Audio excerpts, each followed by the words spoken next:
What's going on? What's going on? What's going on? You already know what time it is. This is your boy, the historian, getting ready to give it to you with the halftime report.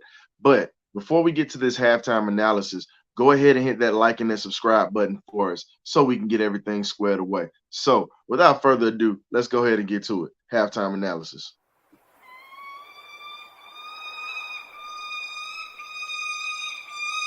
Birdcage. What's going on, good people? You already know what time it is. This is your boy, the historian, in the place to be. The Birdcage halftime analysis. Let's get to it.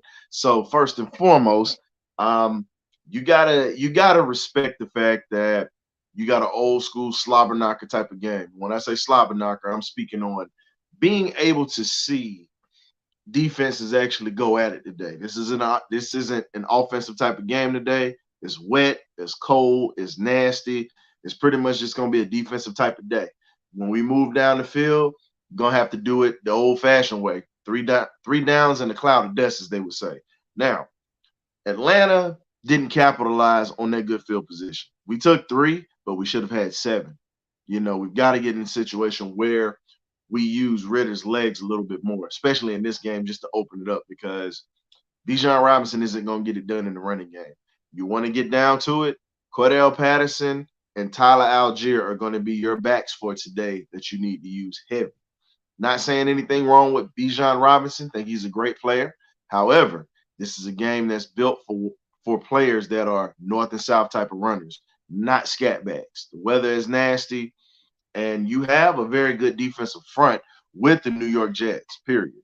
So if you really want to know what the deal is with the Jets are a team that are just like us, build off of defense and build off the run. Right now, they don't have a quarterback because Aaron Rodgers is gone. Their defense is ranked 12th in the NFL at this point. They're 12th. Now, in overall defense, they're actually ranked. I'm sorry, they actually ranked. They're ranked 12th in overall defense. Passing, they're ranked 31st. Rushing, they're ranked 28th. So offensively, our defense should be able to shut their offense down. Their offense is ranked 32nd in the league. It's just pitiful. Today should be a day that we should be eating. And my thing is, you got to start using Desmond Ritter's legs on bootlegs and runs. You got to get him some design runs to get in there. Let's talk about it. Ritter is 8 out of 16 in a bad day with bad weather. 81 yards, one touchdown. Possibly would have had an interception, but we got bailed out by that illegal hand, pretty much that illegal bump that was put on Kyle Pitts. This kid Tim Boyle, 87 yards, and he's been sacked one time. Ritter's been sacked one time. As I said again, this isn't a game where you're gonna really see a lot of aerial display. It's gonna be a run type of game. Now, the guy that's eating us up, but we've been getting bailed out because of holding calls, Dalvin Cook. Dalvin Cook's been getting some good runs. He's averaging 6 yards a carry, half of a first down every time he touches the football. So what we've got to do, we've got to neutralize Dalvin Cook and put the hand in this guy, Tim Boyle's hand. Boyle is not really a good quarterback. He's a game manager, period. The other issue that we're going to have is covering Xavier Gipson. Now, Jeff Okuda has been solid all year. I know a lot of people are trying to get on him saying, oh, he's mid, he's this. If you're saying he's mid, you really ain't been watching this year, and you really are a fool. And yeah, I said it, you're a fool. Because Jeff Okuda has actually been more clutch than AJ Terrell this year. The numbers don't lie. Okuda got cooked. Everybody has a bad day. You can disagree with me all you want. I'm fine with it. But at the end of the day, the numbers don't lie. AJ's been tried more than Okuda has been this year. Now, AJ's been back and forth, but we've had a Clark Phillips sighting, the rookie who was drafted out of Utah. We gave him comparisons to Aeneas Williams, Hall of Fame cornerback, same size, same stature, same fundamentals in the way that they play. This kid, Clark Phillips III, has been literally solid today. Good tackling, good on pass coverage. And, like I said, today is a rough day on Okuda. The flea flicker that he had, he turned around. The ball was just placed in a good spot. Nothing you can do about that. So if you say he was burnt, you really don't know what you're talking about because that quarterback, Boyle, put it right on the right side when that receiver turned around for that back shoulder fade. That's pretty much what it was. Um, and then also, you've got to feed Tyler Algier. Algier is falling forward. He's getting positive yards. He's doing everything that he's supposed to do today. Bijan is decent in the screen game today. This is not a game that you want to run him between the tackles. Cordell Patterson's going to eat as well. You look at it, Bijan's averaging 4 yards a carry. Cordell's averaging 5.5 yards a carry. Bijan Robinson only has 6 yards on the ground. He's only averaging really 1 yard a carry. I know it's a lot of folks are not really saying that, but that's something that has to change. Arthur Smith, I'll say this. Arthur Smith has to be in a situation where you can't take the ball out of the hot guy's hand. You're starting to look like Mike Bobo, the current Georgia offensive coordinator. When you have a guy that's eating, you take the ball out of his hand, which is foolish. Now, we've been seeing this all year. Maybe this is the narrative of the state of Georgia this year with offensive coordinators, but we're not going to get too heavy into that because that is for another segment. Now, Kyle Pitts has showed up today. He's getting open. They're getting the ball to him. These players can't stop him. They're getting a lot of penalties on him. So my thing is, if you're going to throw the ball, keep throwing the Pitts. Throw to Pruitt. Throw to Jonnu Smith. Use these tight ends. Drake London, I'll say this.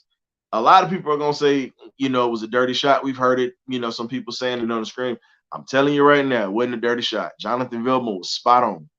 He got hit with a shoulder. It was clean. Everybody saying he was the defenseless defender. He ran through the receiver and through the ball. That was a clean shot that Drake London took. I'm glad that London got up from that shot and he was actually able to stay in the game. But, hey, you got to give it to him. That New York defense is very physical, just like ours. It's pretty much a mirror image. If you look on that sideline, Jeff Ulbrich is on that sideline. And Jeff Ulbrich was an assistant defensive coordinator for us and was going to possibly be a defensive coordinator for us, but he ended up leaving to go to San Francisco. But Ulbrich definitely can coach a defense. We know that because the year that we went to the playoffs, he was on the sideline for us in 2017. In our last playoff run, we were ranked in the top 10. So when you look at that, that is a Jeff Ulbrich coach defense. They're well disciplined. Today, they've just been getting a lot of ticky-tack fouls. Refs been throwing flags consistently on both sides of the ball. So I think it's a poorly officiated game today, in my opinion. But this is a game where you got to run the ball. You've got to start putting more pressure on Tim Boyle. You can't let him sit back there and get comfortable. Let that guy Street come in there and do some things. Let David Onyemata come in on the blitz. You've got to start putting more pressure on this quarterback. Piss poor tackling in the first half. No way around it. We're going to get gashed because of piss poor tackling. And all I can say is this, man. When you look at it, Clark Phillips III is leading the defense in tackles today. You got a cornerback leading with tackles. He's got 4 solo tackles today, and he's got 1 tackle for loss out of those 4. That's a problem. Linebackers got to start wrapping up and making more plays. Landham, he made a great play when he popped the ball out and gave us the ball where we could score, and we capitalized on that momentum. But we've got to get better play from our linebackers and our front 7. People in the secondary should not be making that many tackles. Your linebackers and your defensive linemen need to be eating up front, especially with this offense that is bad as it is, period. No excuses at all. We've got to start tackling a little bit better. Got to start making plays. Got to start forcing these guys into garbage. When I say forcing them into garbage, I mean forcing them back into a lot of the traffic and a lot of the bodies so they can't see clear lanes. That is something that our defense has to do. We've got to generate pressure. The offense has to also sustain longer drives. Our defense has been out there a little bit more than anything, period. Our defense, if you want to talk about time of possession, I'm going to go ahead and bring that up for you guys because it's just not good today. Yeah, we're winning, but it's a sloppy game. But with the running attack that we have, is 2 things that travel is, as they would say. The running game travels and your defense travels. Defense is traveling. You've got to start sustaining more. They have 3 minutes, and you might as well say they have almost 4 minutes more of a possession than we do because we have 13 minutes and 50 seconds. They have 16 minutes and 10 seconds. So just if you equate that, probably about 2 minutes and 50 some seconds, almost 3 minutes. We literally have to keep our defense off the field.